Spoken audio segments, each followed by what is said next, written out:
শুধু মুখে মুখে নয়, সরকারি গেজেট প্রকাশ করে বিদ্রোহী কবি কাজী নজরুল ইসলামকে জাতীয় কবি হিসেবে স্বীকৃতি দেওয়ার দাবি জানিয়েছেন শিল্পীরা। প্রেম ও দ্রোহের কবি নজরুল ইসলামের ৪৮তম মৃত্যুবার্ষিকীতে তার সমাধিতে শ্রদ্ধা জানান বিভিন্ন শ্রেণী পেশার মানুষ। সাব্বির আহমেদ জানাচ্ছেন বিস্তারিত।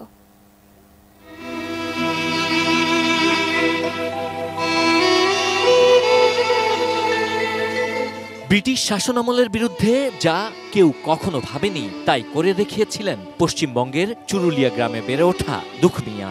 ছিলেন প্রেমের কবিও, যেন একই মুদ্রার এপিঠ আর ওপিঠ।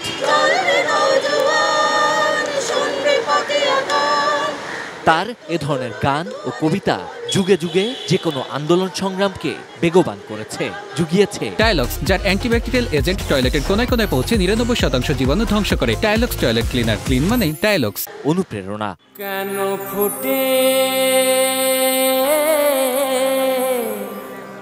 কবির ৪৮তম মৃত্যুবার্ষিকীতে ঢাকা বিশ্ববিদ্যালয়ের কেন্দ্রীয় মসজিদের পাশে কবির সমাধিতে শ্রদ্ধা নিবেদন করেন কবি পরিবারের সদস্যরা। আর কাজী নজরুল ইসলাম যত অত্যাচার, অবিচার, অনিয়মের বিরুদ্ধে তার লেখনী ভীষণভাবে কাজ করেছিল, তখনকার সময়েও এবং এখনকার সময়েও। এরপর কবির সমাধিতে শ্রদ্ধা নিবেদন করেন বিভিন্ন সংগঠন, নজরুল ভক্ত সাধারণ মানুষ, বিভিন্ন বিশ্ববিদ্যালয় ও নজরুল শিল্পীরা। এ সময় তাদের আক্ষেপ, ৭৬-এ কবির মৃত্যুর পর প্রায় ৪ যুগ কেটে যাচ্ছে, কিন্তু এখনো কবিকে সরকারিভাবে স্বীকৃতি দেয়া হয়নি। প্রতিষ্ঠিত সবাই তো জানে যে আমাদের জাতীয় কবি নজরুল, তা নতুন করে আবার প্রজ্ঞাপনের কি দরকার? এই যে মেকি কথাগুলো আমাদের ভীষণ পীড়া দেয়।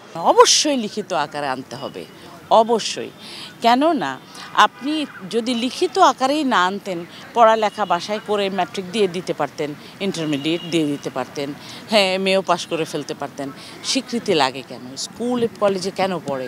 কেন একটি সার্টিফিকেট প্রয়োজন? কবির স্মৃতিতে শ্রদ্ধা জানান বিভিন্ন রাজনৈতিক দলের নেতারাও। এ সময় বিএনপির সিনিয়র যুগ্ম মহাসচিব রুহুল কবির রিজভী বলেন, নতুন বাংলাদেশ গড়ার কোটা সংস্কার আন্দোলনে ছিল নজরুলের মতাদর্শ। বিরুদ্ধে দাঁড়ানোর যে বাণী নজরুল দিয়েছিলেন, সেটিকেই দেশনেত্রী বেগম খালেদা জিয়া বুকে ধারণ করে দীর্ঘদিন তিনি লড়াই করেছেন দেশের সার্বভৌমত্বকে রক্ষা এবং গণতন্ত্রকে ফিরে আনার জন্য। আমরা এখন দেশনায়ক তারেক রহমান, তিনি নেতৃত্ব দিচ্ছেন, এই সময়ে ছাত্র জনতার আন্দোলনে উদ্বুদ্ধ করেছেন এদেশের জাতীয়তাবাদী শক্তিকে। সবাই মিলে আমরা যে মুক্তির আস্বাদ পেয়েছি, আমরা যে একটু মুক্ত বাতাস দিতে পারছি, সেটা আমাদেরকে রক্ষা করতে হবে। কবির মৃত্যুবার্ষিকী উপলক্ষে 5 দিনব্যাপী নজরুল উৎসবের আয়োজন করেছে নজরুল কেন্দ্র।